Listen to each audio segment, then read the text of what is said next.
Really interesting happened to me recently that made me think about identity and change. Your actions don't follow your identity. Your identity follows your actions. Let me paint a picture for you, and I'm sure many of you can relate to this. Picture someone who wants to become healthy. They go all in, right? They buy expensive equipment, tell everyone about their new lifestyle.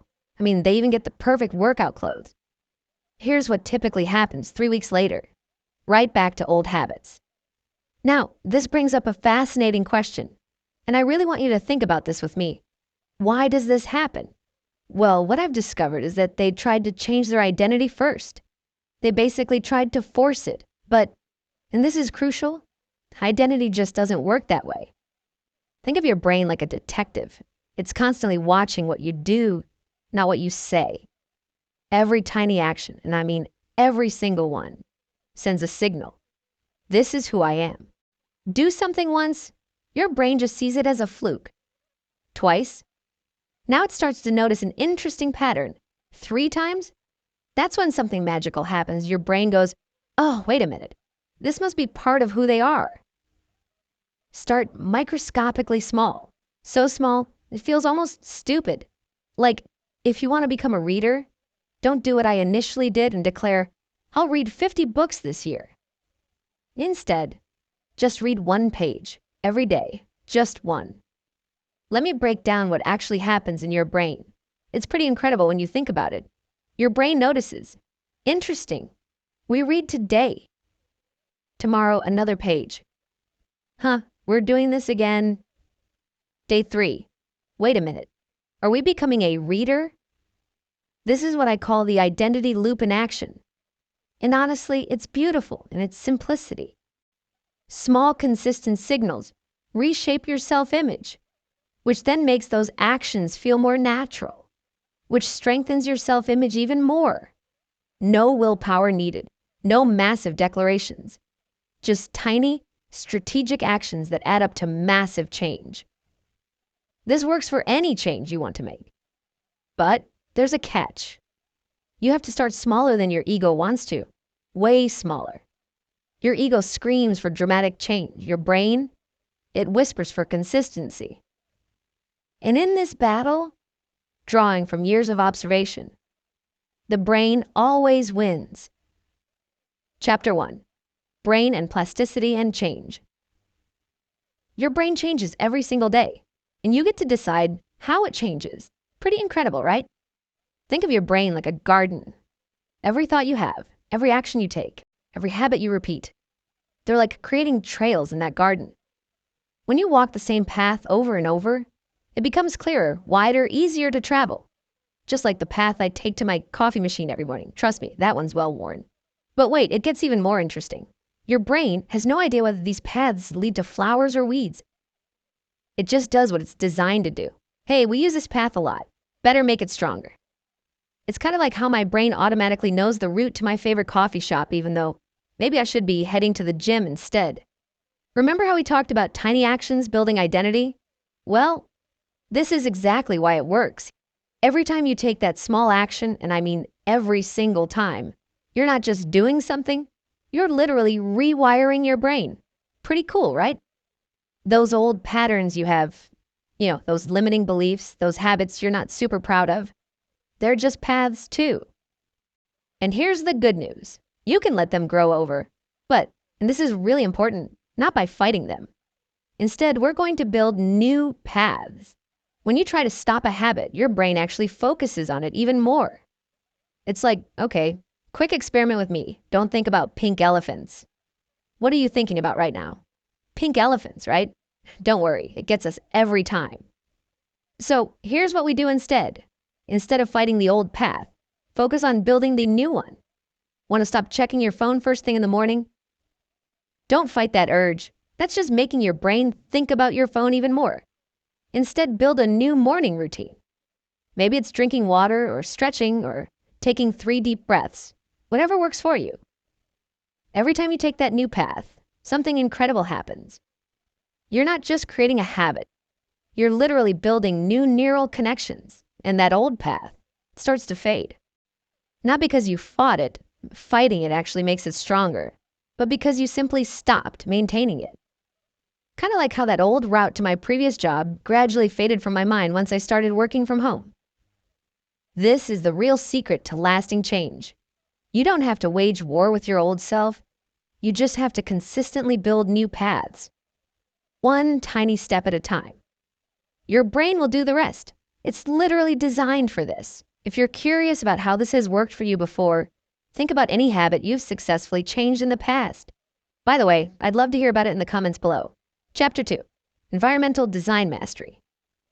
Now that we understand how our brain creates and strengthens new pathways, let's explore how to make this process virtually automatic through our environment. The smartest way to change your life isn't what most people think. Stop relying on motivation. Stop counting on willpower. Instead, let's talk about something way more powerful, your environment. Take a moment and do something with me.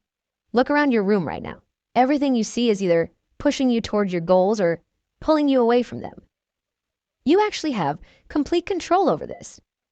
Let me use a simple example from nature. Think about water. Water always follows the path of least resistance, right? Always flows downhill. And here's the thing about your behavior. It works exactly the same way. I notice this in my own life. You naturally flow toward whatever's easiest in your environment. Here's a practical example. Want to eat healthier? I used to think it was all about willpower, trying to resist those late night cravings. But here's what actually works. Don't stock up on willpower. Just stop buying junk food. Because let me tell you something I've learned through experience. At 10 p.m., when you're tired and stressed, willpower, it's gone. But you know what still works perfectly? The fact that there's no junk food in your house. I call this the friction principle. It's pretty simple, really. Make good habits downhill. Make bad habits uphill. Want to exercise more? Put your workout clothes right by your bed. Want to stop mindless social media scrolling? Delete the apps. Make it take 3 extra steps to access them. Remember how we talked about brain patterns earlier? Naturally connecting the concepts.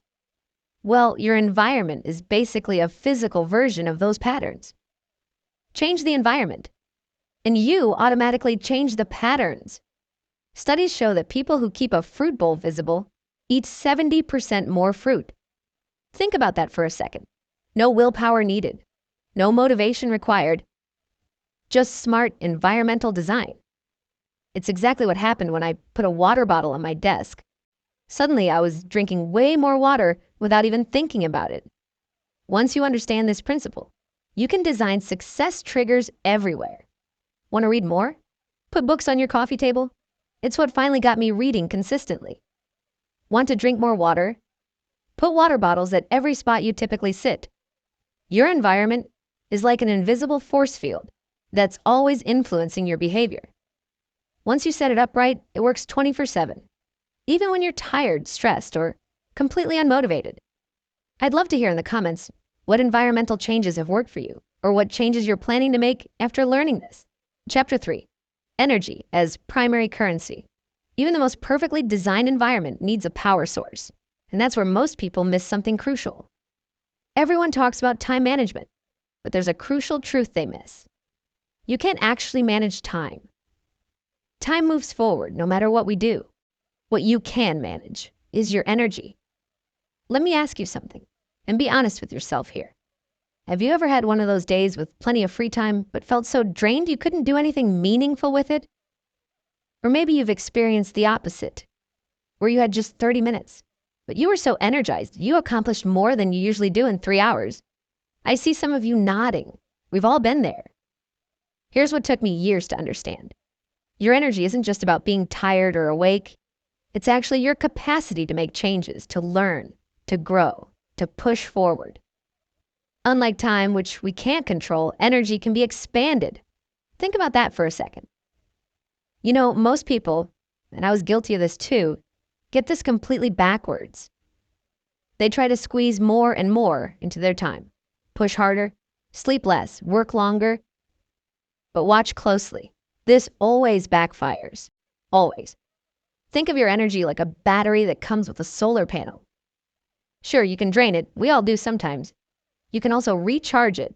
And even better, you can actually upgrade your battery's capacity. Pretty amazing, right? Your brain uses 20% of your body's energy, but during intense focus periods, that can jump up to 70%.